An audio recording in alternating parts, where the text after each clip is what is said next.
Começa agora o programa 20 Minutos com Breno Altman.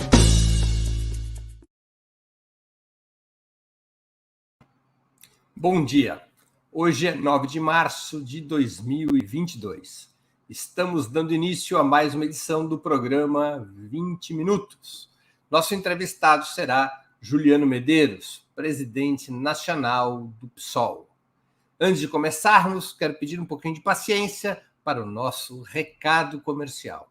Opera Mundi, como toda imprensa independente, é um veículo sustentado principalmente pelo apoio de seus leitores e espectadores. A sua contribuição financeira é decisiva para a nossa manutenção e desenvolvimento, ainda mais em um ano tão decisivo e difícil como 2022.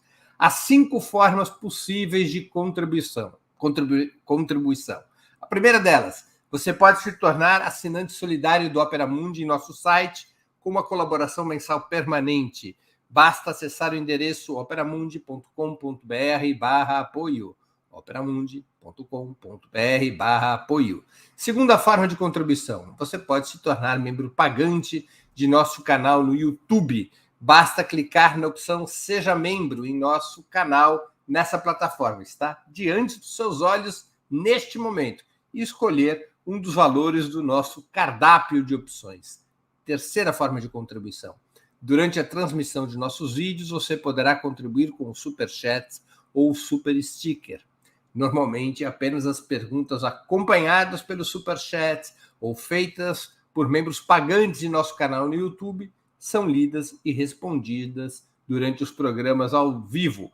Quarta forma de contribuição. Se você estiver assistindo o programa depois da sua transmissão, se estiver assistindo um de nossos programas gravados, poderá contribuir com a ferramenta Valeu Demais, estipulando também um valor de sua vontade e possibilidade.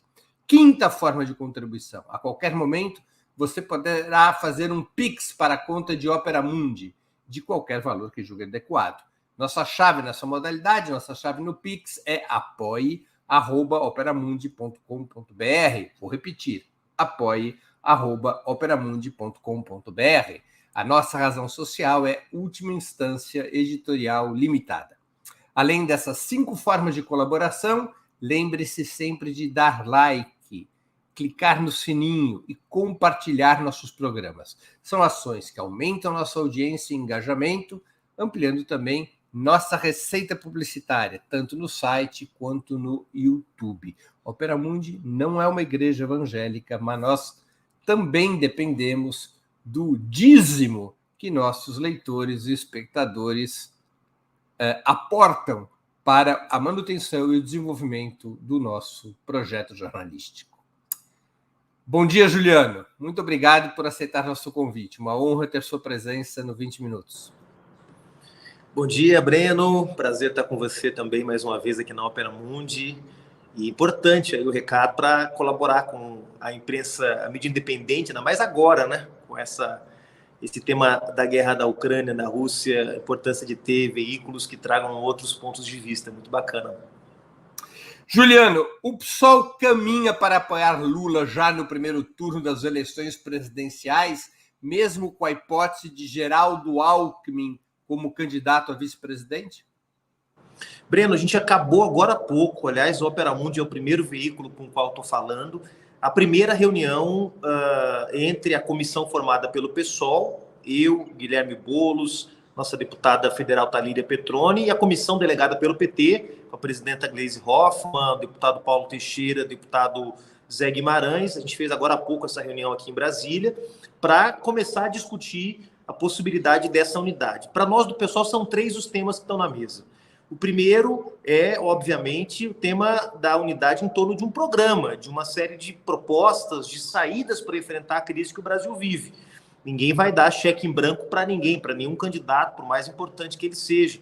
Nós vamos discutir essa unidade em cima de medidas concretas capazes de enfrentar a crise. Isso tem que ser expressado não só nos discursos do candidato da coligação, que seria o ex-presidente Lula, mas também no programa que vai ser registrado na Justiça Eleitoral, nos programas de TV, etc. Então, esse é o primeiro aspecto, construir uma unidade programática, exemplo do que foi feito em Portugal em 2015, na Espanha em 2019 e mais recentemente no próprio Chile. O segundo aspecto é o aspecto da chapa. Nós achamos que é importante que se debata uma chapa que expresse um programa de mudanças. Lula hoje tem condições de expressar o programa de mudanças. O Geraldo Alckmin, eu vejo com muita dificuldade que ele possa expressar um programa de mudanças, já que apoiou a reforma trabalhista, a reforma da Previdência, o teto de gastos, o impeachment contra Dilma Rousseff, as privatizações. Que mudança que o Geraldo Alckmin pode encarnar? Eu não vi até agora nenhuma autocrítica dele. Então, este é um segundo tema que nós queremos debater com o PT e hoje, já nessa primeira reunião, colocamos as nossas ressalvas à hipótese do Geraldo Alckmin compor essa chapa, né? O PT informa que o debate com o PSB ainda está em curso e a gente, claro, colocou nossa posição. E o terceiro tema é exatamente a nossa participação na campanha, quer dizer, que papel o pessoal pode desempenhar nesse esforço de construção da unidade para que a campanha do Lula seja uma campanha capaz de expressar ideias de esquerda, posições de esquerda, propostas de esquerda. Ontem eu estava dando uma entrevista, Breno, para uma televisão, para uma emissora de TV, e a entrevistadora me pergunta se eu não achava que defender a revogação das reformas neoliberais, a revisão das políticas de ataque aos direitos dos trabalhadores e das trabalhadoras não podia provocar insegurança nos mercados, afugentar eleitores da campanha do Lula. Eu disse que era o contrário, que a falência das propostas neoliberais era tão evidente à luz do dia que nunca nos últimos anos as ideias de esquerda tiveram tanta audiência.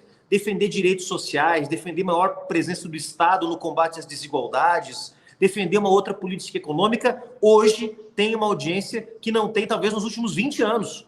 Então, eu estou muito confiante que dá para fazer uma campanha de esquerda, uma campanha unitária, e é essa a contribuição que o pessoal quer dar nesse debate em torno da unidade.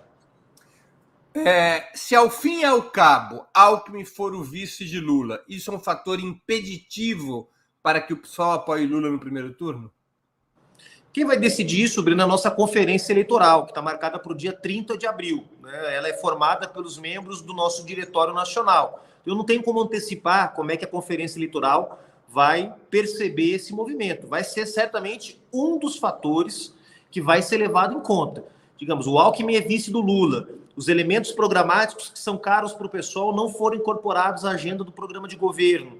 O PSOL não é visto como um protagonista da construção dessa frente. Bom, nesse caso, nós não conseguimos reunir as condições para a unidade, vamos ter candidato próprio. Mas não, nós conseguimos ter um bom nível de construção unitário em termos programáticos. Né? O PSOL está bem posicionado na condução da campanha, mas tem o Alckmin de vice. Bom, aí nós vamos ter que avaliar. Quem vai tomar essa decisão é a nossa conferência eleitoral, dia 30 de abril, em São Paulo. Como você analisou a reação da delegação petista nessa reunião, as demandas, as questões colocadas pelo PSOL? Eu acho que tiveram uma posição compreensiva, Breno. Primeiro, em relação aos temas programáticos, eu sinto que há em muitos dirigentes do PT e mesmo em declarações do ex-presidente Lula, uma disposição de rever muita coisa que foi feita nos últimos anos no Brasil. Ou seja, eu vejo que há uma disposição de maior enfrentamento e de não naturalizar as medidas que foram tomadas para atacar os direitos do povo brasileiro nos últimos anos. E acho que isso é muito positivo. Então, senti aqui, nessa primeira conversa, uma abertura muito grande, uma postura de muita abertura por parte dessa delegação do PT. Em relação à nossa posição sobre a composição da chapa e sobre a vice, eu também sinto que há uma compreensão, né, da nossa crítica, de que a nossa crítica tem uma base, tem um fundamento, de que ela não é desprovida de sentido, na medida em que nós estamos descrevendo que tipo de programa nós queremos para a campanha do Lula, para poder enfrentar a crise que o país vive, e que até agora não há nenhum compromisso do Alckmin em relação a esse programa. Então, é natural que as nossas ressalvas tenham que ser muito bem compreendidas, né? Porque, afinal de contas, o que disse o Alckmin até agora, o que fez o Alckmin até agora, que possa transformá-lo num parceiro dessa agenda de esquerda, né? E também, em relação ao nosso papel na campanha, eu sinto que há uma abertura por parte do PT de que o pessoal cumpra um papel protagonista, embora isso, claro, passe por debates que envolvem campanhas nos estados, acertos regionais que podem ser feitos ainda, que podem turbinar, vamos dizer assim, o papel do PSOL na campanha do Lula, caso a gente defina pelo apoio ao ex-presidente. Mas, no geral, eu avalio que foi uma primeira reunião muito positiva. Agora nós vamos ter uma rodada de reuniões entre as fundações, a Fundação Perseu Abramo do PT e a Fundação Lauro Campos Marielle Franco do PSOL, para aprofundar o tema programático, né? Nós lançamos em Brasília 12 pontos, que são os pontos principais, né? Não são os únicos, mas são os principais pontos de onde a gente parte para debater a unidade.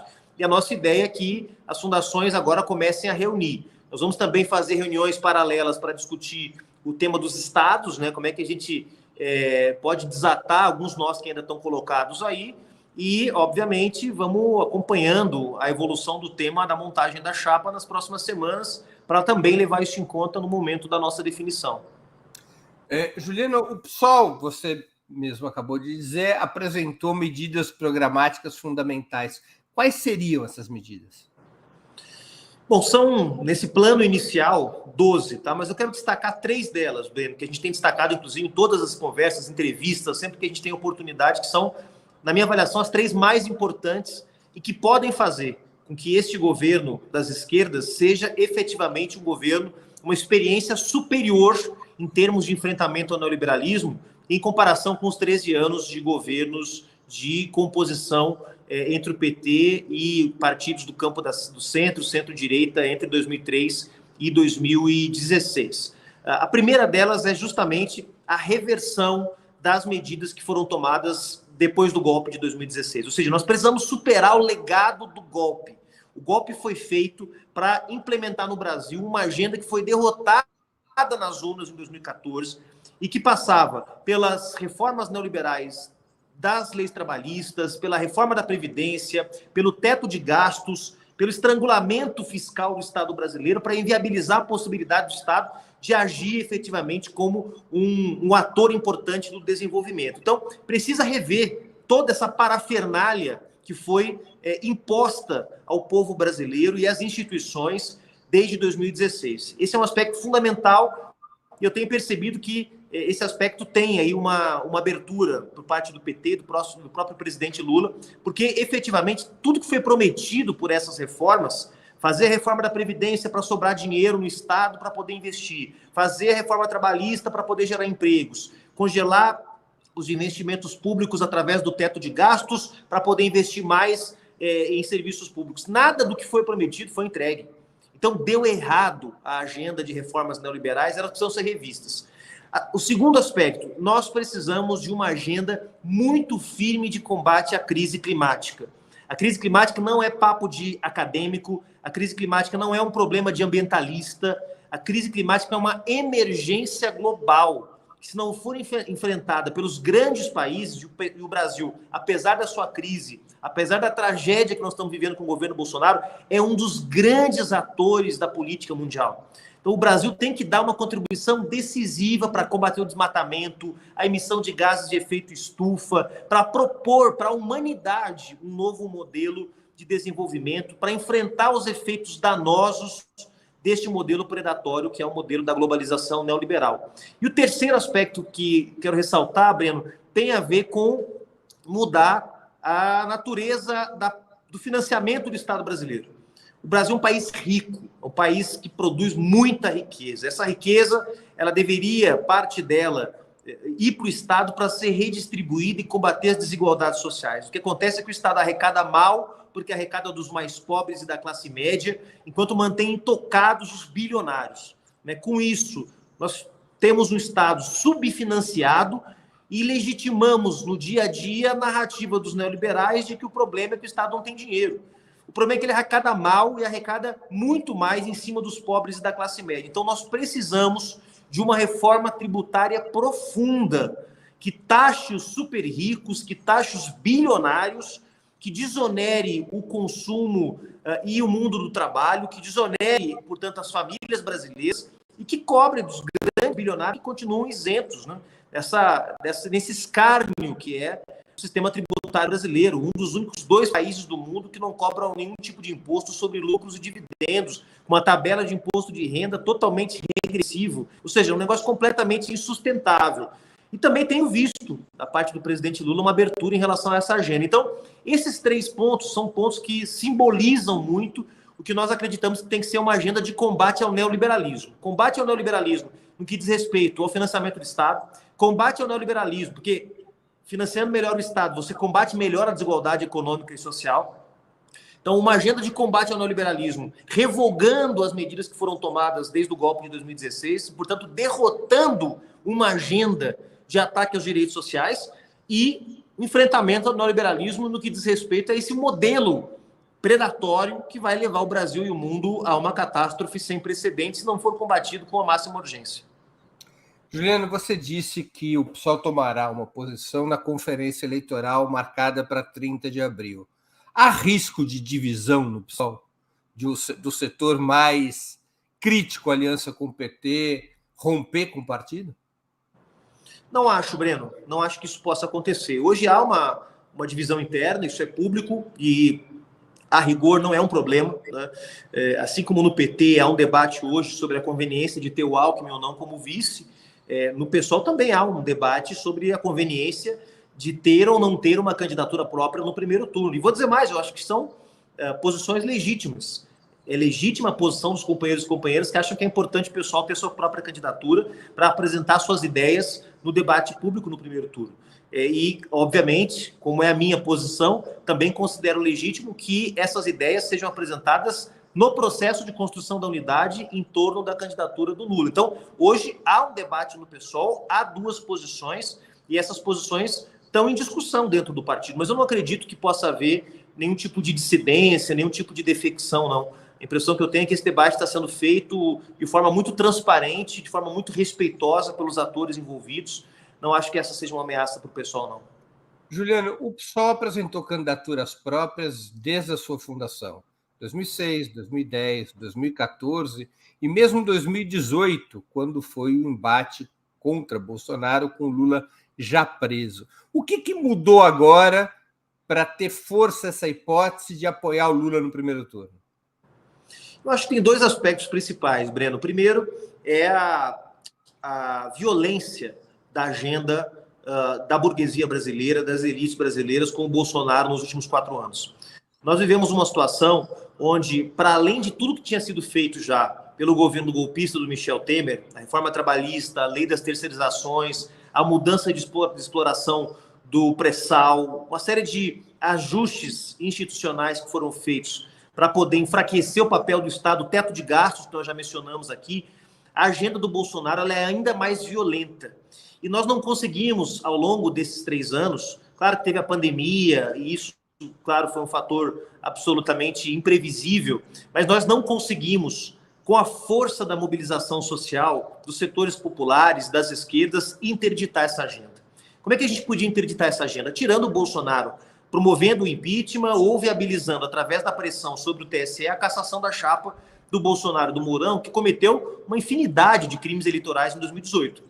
E nós não conseguimos fazer isso. De modo que a eleição de 2022 acabou se tornando a mais concreta porta de saída para esse pesadelo que nós estamos vivendo. E o pessoal não pode ficar alheio a isso. Então, me parece que, primeiro, a violência dessa agenda é um elemento fundamental que mobilizou o PSOL, mobilizou as esquerdas nos últimos anos para a composição de um processo de unidade política e social na luta contra o governo Bolsonaro. Isso aproximou os partidos, aproximou os movimentos. E, por outro lado, a perspectiva de que, não tendo sido possível até agora, e francamente acho que vai ser muito difícil a gente fazer isso em 2022, interditar essa agenda através da mobilização social. O Arthur Lira estava dizendo ontem mesmo que, legitimando o discurso do Bolsonaro, que a guerra entre Rússia e Ucrânia é uma grande oportunidade para poder atacar as terras indígenas e viabilizar a mineração das terras indígenas. Então, como nós não conseguimos interditar essa agenda, as eleições passaram a ser uma porta de saída para esse pesadelo que nós estamos vivendo. E o pessoal tem que dar sua cota de contribuição para viabilizar essa saída. Então, por isso que nós, pela primeira vez, como você lembrou, em 2006 com a Heloísa Helena, em 2010 com o Plínio de Arruda Sampaio, em 2014 com a Luciana Genro e 2018 com o Guilherme Boulos, é a primeira vez que o pessoal cogita não ter candidato no primeiro turno, apoiar o Lula, claro que mediante, como eu disse, um acordo programático, para poder tirar o país dessa crise. Eu não tenho dúvida que a vitória do Lula pode representar um respiro já imediato, uma interdição da agenda de ataques aos direitos e, quem sabe, se o Lula se comprometer efetivamente com uma agenda de esquerda, inclusive uma nova orientação para a política brasileira, para o Estado, para a economia, na perspectiva de defender os direitos sociais e combater as desigualdades, né? Se o Lula vencer as eleições presidenciais, o PSOL poderia vir a participar do seu governo? Esse é um debate que não foi feito ainda, Breno. Vai levar em conta muitos fatores, obviamente, né? Como eu disse, primeiro, claro, o programa dessa candidatura e, consequentemente, o programa deste governo, né? Segundo, a composição do próprio governo, quem que seria convidado para fazer parte desse governo? Seria reproduzida aquela lógica que estava nos primeiros governos do Lula e da Dilma, onde você buscava atrair para dentro do Estado, como diz o professor André Singer, né, os conflitos que estão na sociedade, você colocar o ministro do Desenvolvimento Agrário, alguém ligado à reforma agrária, e colocar no Ministério da Agricultura um grande latifundiário, você colocar no BNDES um nacional desenvolvimentista e colocar no Ministério da Fazenda um neoliberal, esses conflitos vão ser trazidos de volta para o governo ou esse governo vai ser um governo marcadamente de esquerda, né? Então são fatores que certamente vão ser levados em conta no momento em que o pessoal for fazer essa discussão. No momento é um debate que não está colocado, né? Nosso esforço, por enquanto, é criar as bases, criar as condições para que a gente possa estar junto no primeiro turno. Já seria, acredite, um passo grande para o pessoal esse de poder compor uma frente das esquerdas já no primeiro turno. Juliano, por que apesar da forte possibilidade do PSOL marchar com Lula, vocês estão fora das negociações para a composição de uma federação partidária com PT, PCdoB, PV e PSB?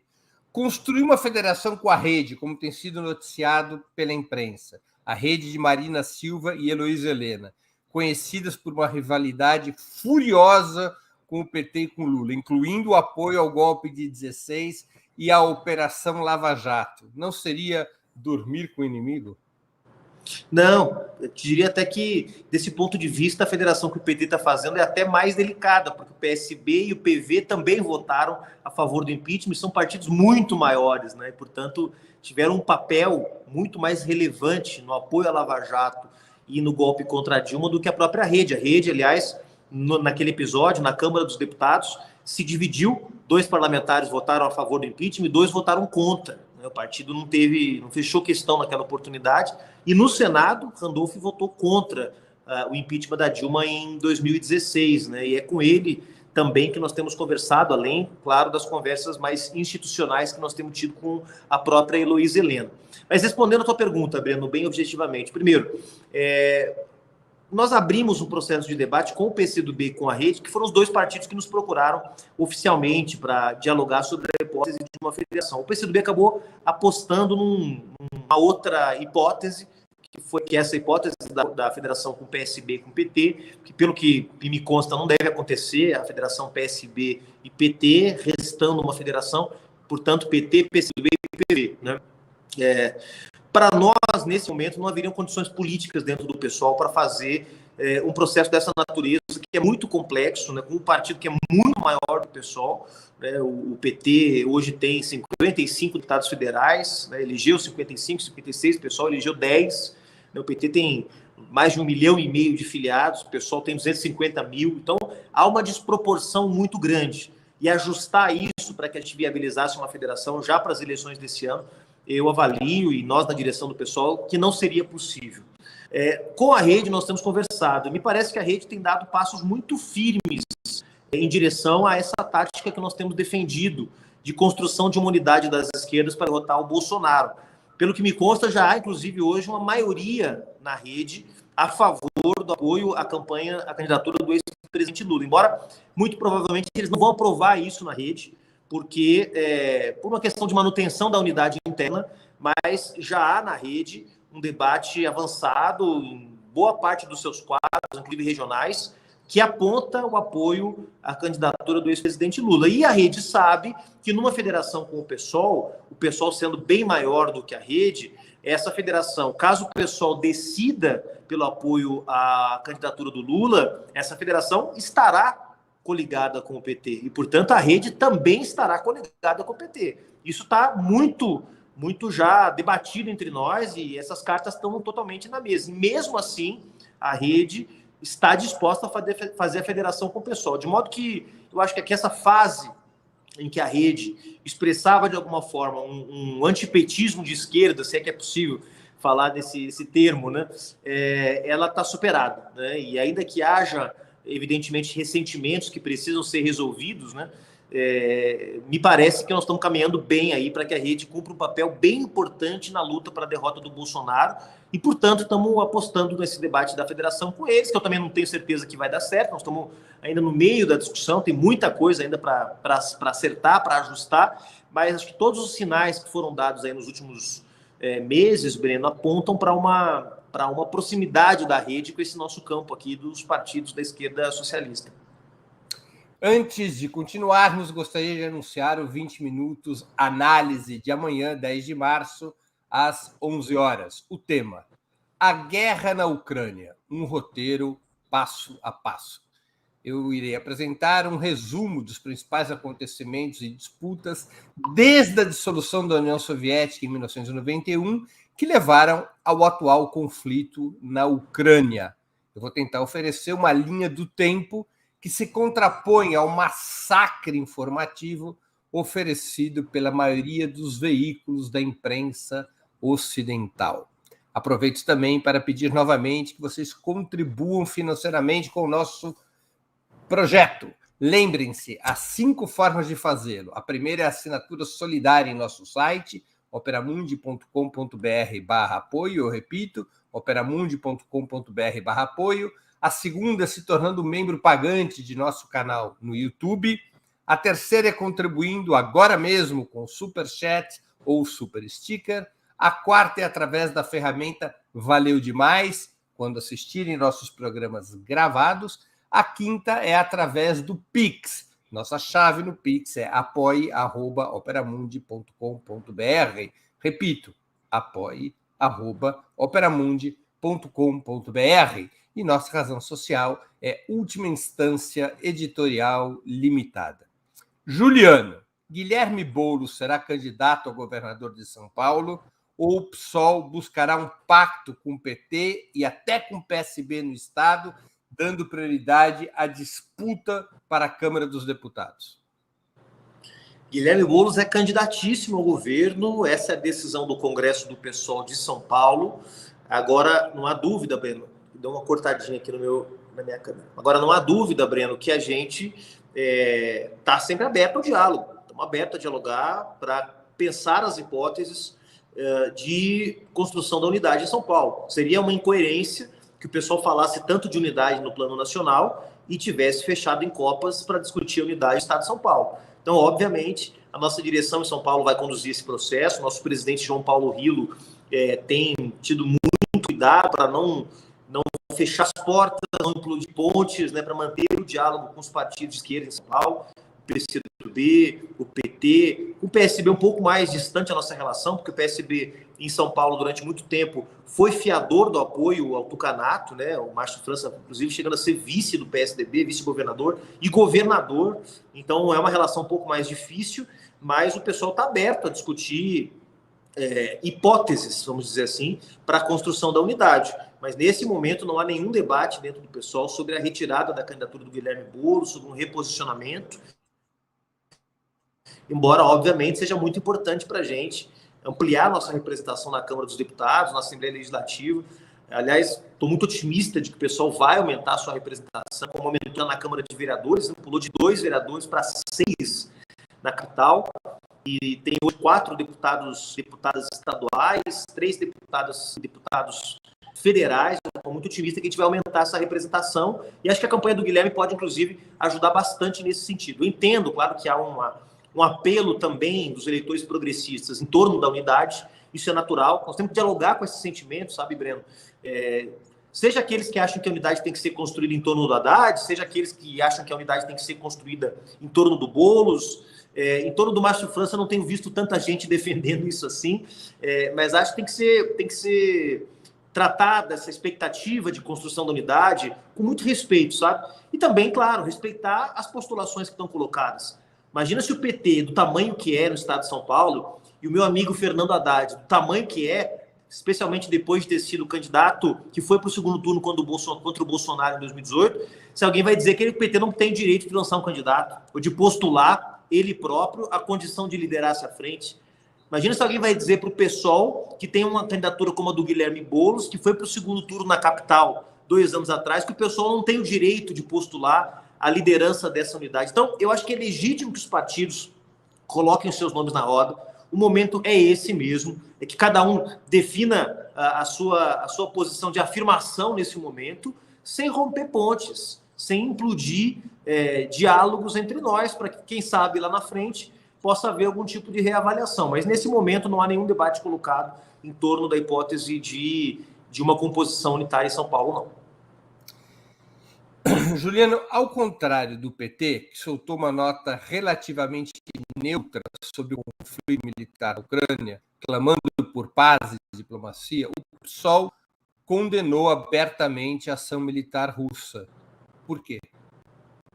O PSOL condenou a ação militar russa e condenou também a expansão militar da OTAN na Ucrânia. Então, nosso ponto de vista, Breno, é que a melhor forma de enfrentar a crise que se instalou naquela região do mundo era respeitando os acordos de Minsk, que foram firmados em 2014, 2015, né? E que previam uma série de medidas para proteger as regiões autônomas do Donbás, que previa maior autonomia para essas regiões, que previa a manutenção da integridade territorial ucraniana, que também previa uma série de garantias à segurança da Federação Russa. Então, do nosso ponto de vista, nem a política expansionista da OTAN, que é, do nosso ponto de vista, a responsável primordial pela crise que nós estamos vivendo, nem a iniciativa militar russa são saídas para superar a crise que está colocada lá. Então, eu acho que não se trata de neutralidade neste caso, né, de simplesmente defender uma saída pacífica e negociada, mas de reconhecer que a ação militar russa não resolverá o problema original, que é o problema da instabilidade política e militar da região, que envolve a presença da OTAN, mas que vai além da presença da OTAN. Então, desse ponto de vista, o pessoal realmente não está entre os partidos que relativizam a invasão do território da Ucrânia, nem que justificam ou legitimam essa ação militar com base na natureza do governo ucraniano, que, do meu ponto de vista, é uma natureza desprezível, tá? Mas assim como eu achava desprezível uma série de outros governos e era contra o bombardeio da OTAN contra eles. Eu achava o governo do Slobodan Milosevic desprezível, e mesmo assim fui contra o bombardeio da OTAN por 78 dias sobre Sarajevo.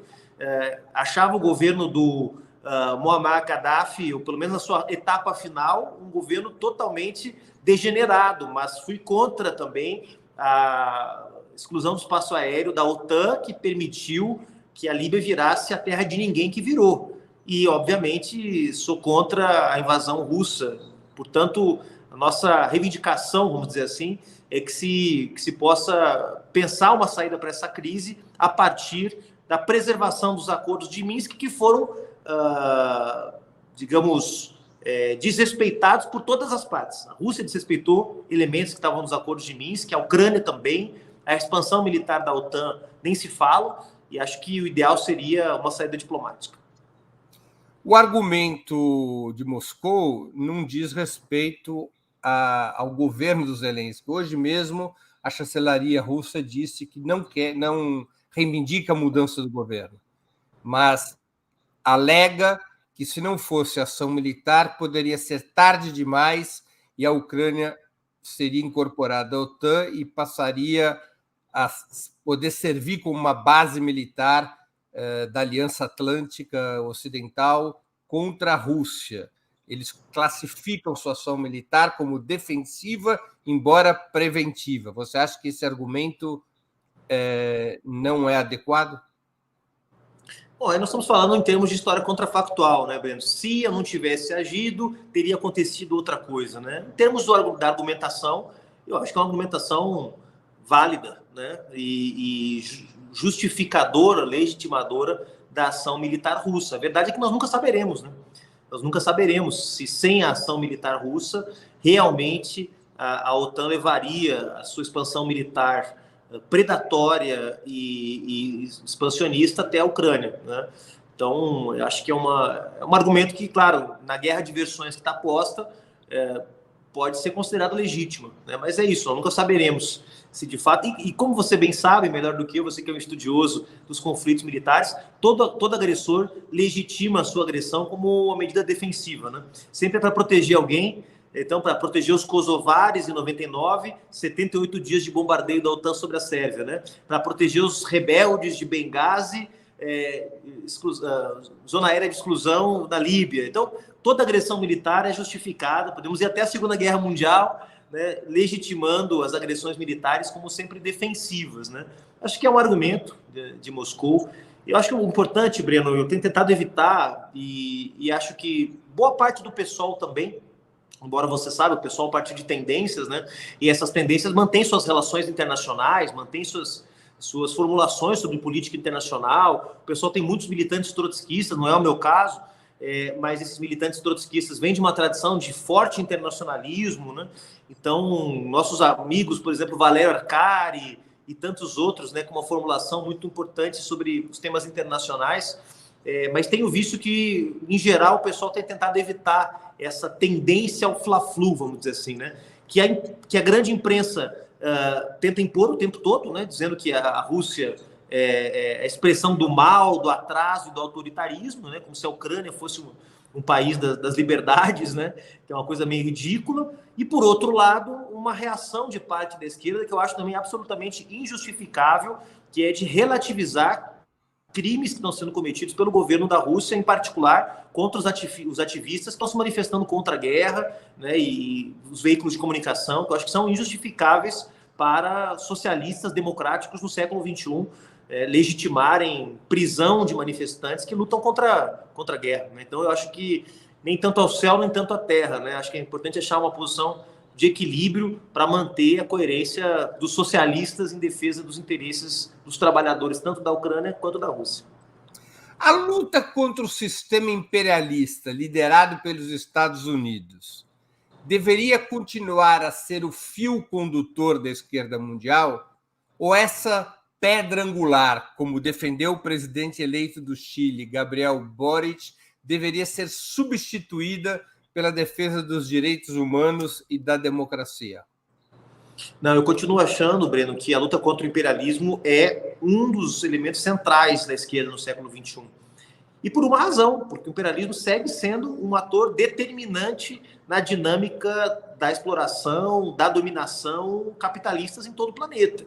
Então, é óbvio que quando a gente fala de imperialismo, a gente não está mais falando do imperialismo que havia nos anos 70, é muito mais sofisticado hoje as formas de dominação, elas são muito mais econômicas, ideológicas do que foram 30 ou 40 anos atrás, mas elas seguem presentes. O papel da OTAN, por exemplo, como uma espécie de polícia do mundo, é determinante hoje num equilíbrio de poder favorável aos interesses dos Estados Unidos como superpotência capitalista.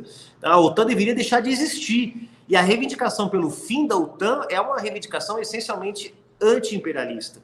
Então, eu continuo acreditando que esta é uma agenda importante, tá? Agora, eu acho que nós precisamos atualizar a nossa formulação sobre imperialismo, para não resumir, né, o imperialismo apenas à ação de governos, né? O imperialismo se manifesta para além da ação de governos, também através de corporações, através de redes transnacionais do terceiro setor, de empresas, agora mais do que nunca através das big techs. Então, o imperialismo ele é muito mais complexo do que ele era há 70 anos atrás, quando a gente falava, aliás, 50 anos atrás, quando a gente falava de imperialismo, estava falando basicamente da ameaça militar estadunidense pelo mundo, né? Hoje, quando falamos de imperialismo, estamos falando de uma rede de relações de poder muito mais complexas, e acho que a gente deveria fazer um esforço, inclusive, para atualizar nossas formulações, sem deixar de reivindicar essa perspectiva anti-imperialista que me parece atual.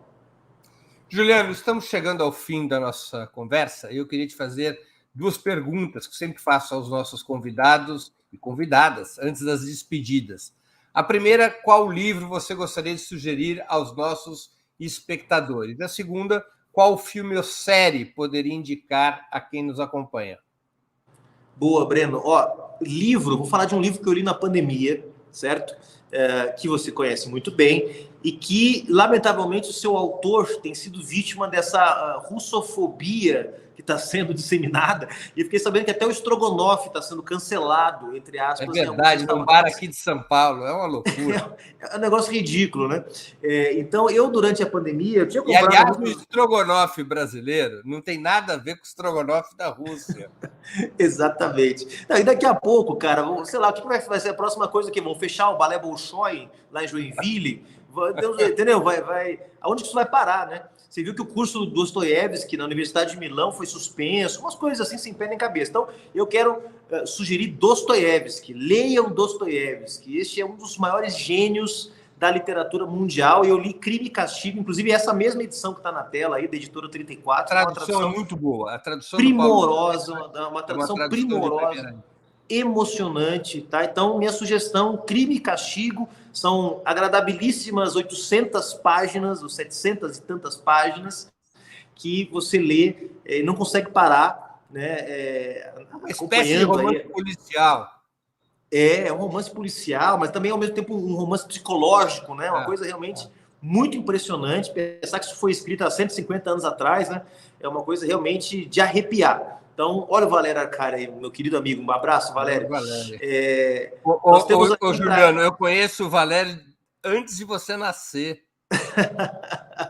É provável, viu? Valério e eu nos tornamos grandes amigos, porque eu acho que o Valério é, acima de tudo... Ele tem um grave defeito, ele palmeirense. Assim são os amigos, ninguém é perfeito. Ninguém é perfeito. Ele mora ali perto do Palmeiras, se ele não torcer para o Palmeiras... Ele mora na frente, né? Ele mora em frente ao Parque Antártica. Né? Ele ia ficar. Mas o Valério se tornou um grande amigo, porque, acima de tudo, é o que eu chamo de um comunista sensível. Um comunista de verdade não pode perder sensibilidade. Opa! Caiu o teu som. Se emocionar, de ver beleza na luta do povo, sabe? E o Valério tem isso, eu admiro muitíssimo, muitíssimo isso nele. E, bom, série, filme, eu vou recomendar... Breno, um filme lindíssimo que eu vi faz pouco tempo, já no, entre aspas, final da pandemia, que é Momo e Rosa. Um filme lindo, né? Com a Sophia Loren, que aos 83 anos interpreta Nápoles, uma prostituta que adota um menino de origem africana, né? E desenvolve ali uma relação de afeto. Então fala um pouco dessa situação, né? Do choque cultural, do aumento da imigração no sul da Itália. Enfim, é um filme lindíssimo. E a Sophia Loren, aos 83 anos, cara, fazendo uma personagem assim extraordinária. Não sei se você viu esse filme, mas... Eu não vi, eu vi o muito trailer. Bonito. Eu achei muito legal. Tá numa lista. Estou te ouvindo, Breno. Acho que deu um probleminha no meu áudio aqui, ou no seu, vamos ver. Não, acho que é no seu. Voltou a me ouvir? Não estou te ouvindo, não. Vamos ver aqui se é o meu áudio, porque... Enquanto estávamos conversando, entrou uma chamada, e isso sempre acontece. É o teu áudio. Vamos aqui dar uma olhada aqui. Vamos lá. Pode falar. Agora você me ouve? Né, não estou conseguindo te ouvir. Então eu vou... Vamos resolver esse probleminha. Vamos resolver. Aqui.